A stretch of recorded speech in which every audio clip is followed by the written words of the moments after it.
Hello my good friends, welcome to the channel Digimon Explained. My name is Jesse and in this video we're going to be talking about the Digivolution line. I don't believe it's really canon, even if many sources would bring the lot of them together and with good reasons. So let's get into it.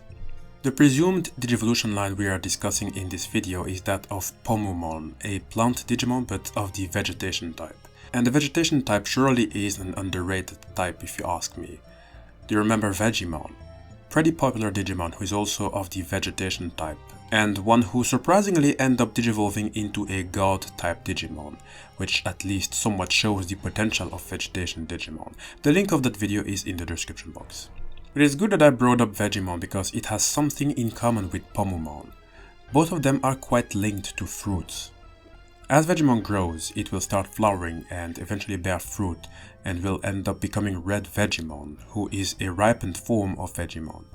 And in the case of Pomumon, what's interesting about it is that although it looks like a bird type Digimon, it is a plant Digimon whose body is packed with juice of a high sugar content like that of fruit. That is why its name is derived from Pomum, which is the Latin word for apples or fruits like apples and pears. And that's the reason why Pomumon might encounter lots of problems for digivolving, because it gained many natural predators such as bird type and insect type Digimon, and it doesn't help that it is relatively weak as a rookie. For example, despite having wings, it is mainly active on land because its flight speed is so slow that it becomes defenseless. When it senses danger, it protects itself by spitting out countless seed-like bullets from its mouth, or it simply curls up to speed off. So it is quite a little victim that is quite harmless and therefore has lots of predators. But Pomumon is quite lucky when looking at its champion form, which I presume would be Parasaurmon. I can imagine that some would disagree with Parasaurmon being its next form, but hear me out. I can link Parasaurmon and Pomumon via two roads. First road, from what I can tell, vegetation Digimon have the ability to grow and ripen. Essentially, vegetation Digimon, at least when taking Pomumon and Vegiemon into account, are living fruits in a way. And second road, Pomumon does have the appearance of a bird, and birds are modern dinosaurs as they evolved from a group of meat-eating dinosaurs. Doesn't mean that Pomumon likes to eat meat. Don't forget that despite its appearance, it still is a vegetation type Digimon. And how do these two roads link Pomumon to Parasaurmon? Well, Parasaurmon is a dinosaur Digimon, making it a logical champion form for Pomumon, who at least has the appearance of a bird, making it somewhat a dinosaur descendant. On top of that, Parasaurmon has fruit-like organs around its long neck, so the fruit aspect is definitely back. In fact, during its development it was meant to have more fruit-like organs around its neck. There's also a third way to link Parasaurmon to Pomumon. Both have pretty similar personalities, I would say. We can assume that Pomumon is a relatively calm Digimon considering its many predators, and Parasaurmon is in and on itself a gentle Digimon that lives in a warm climate, which is perfect for a fruit to grow and ripen. Speaking of fruits, remember the fruit-like organs around its neck? Well, it is said that it sprinkles a sweet scent into its surroundings. And this scent has the role of informing the herd of their position, and it seems that the scent differs slightly depending on the individual. Problem with the scent is that it makes Parasaurmon another victim just like its rookie Pomumon, as it is often attacked by other Digimon that are drawn in by its scent. But luckily, it has its own way of depriving invading enemies of their freedom with the numbing gas called Pulsy Sweet. And if push comes to shove, it can emit a super low-pitched cry that crushes even rocks at a loud volume and engulfs several tens of meters around it in a whirlpool of destruction. Now here is where it gets interesting. As you know, when it comes to Digimon, I believe the thing we like most is to know who the next form will be and why that next form is justified. At least that's what I'm most interested about. And after jumping from one Digimon to the other, I think Parasaurmon can take two routes depending on how it will adapt to the environment and evolve accordingly. The first route I believe it took is that of the fruit route, which makes it digivolve into Toropiamon, another vegetation Digimon, and yet one with the appearance of a dinosaur/dragon. I say that this is the fruit route because it is thought that Toropiamon, who inhabit the jungles, digivolved into its gaudy appearance by taking in the data of various trees and fruits. In fact, when we take into account the Digimon adventure continuity, the fruit data Toropiamon absorbed possibly came from the Pomumon it ate. If it is the case, then it is quite interesting to know that Digimon can potentially turn on their own rookie variants. Toropiamon still has the same characteristics as Parasaurmon, meaning that it engages heavily with scent. In other words, the scent from its body, which is like a mixture of all kinds of fruits, is so intense that those who are not used to it will be knocked out by force. Truly an evolved version of Parasaurmon. But there is something new with Toropiamon, namely poison. A lot of poison.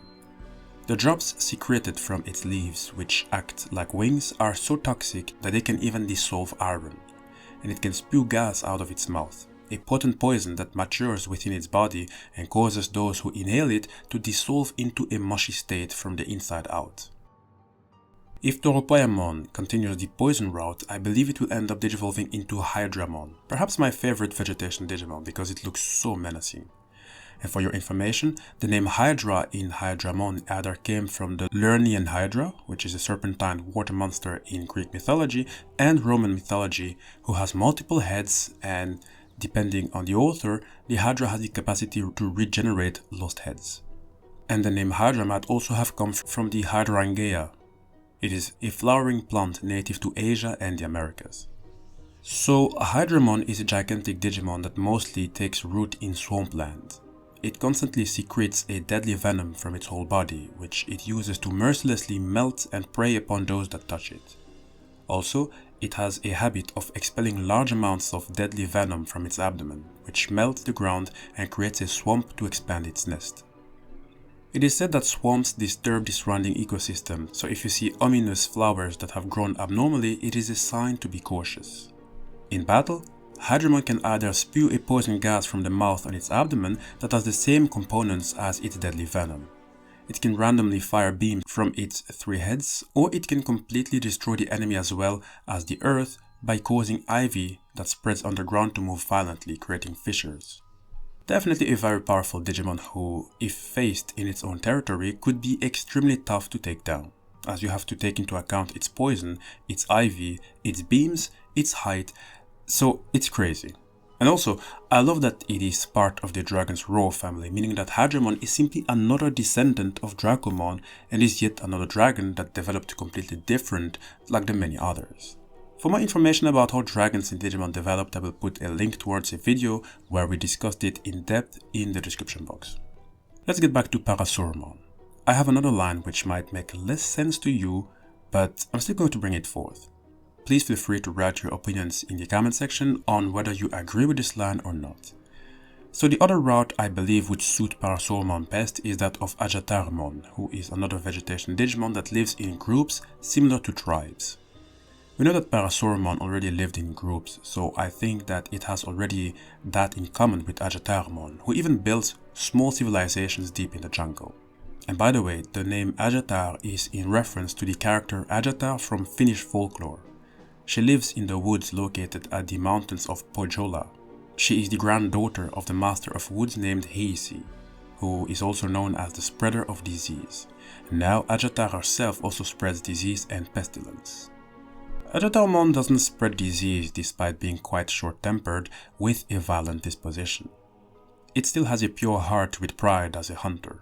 And generally speaking, they are taciturn and do not speak very much, and when hunting in groups, they contact each other through hand gestures and bring down their prey with outstanding cooperation.